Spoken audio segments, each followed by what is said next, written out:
ఓ bus పోని పోని పోని. ఏం పిల్ల నీ జుట్టు బాగున్నది. ఇవి జుట్టా లేకపోతే నూడిల్సా మంచిగా ఉన్నది. అగరొత్తుల పొగలాగున్నది.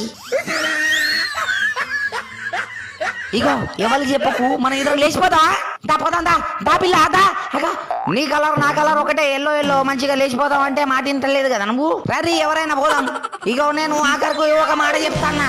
పోరీలందరూ ఇంత అందంగా ఎందుకు ఉంటారు? నాకు తెలుసు ఎందుకు అందంగా ఉంటారో. పోరీలందరూ పూరీలు తింటారు కాబట్టి.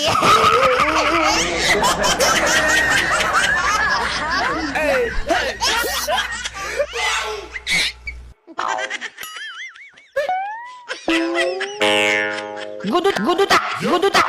నువ్వు ఎందుకు వెనకాల దాక్కుంటున్నావు?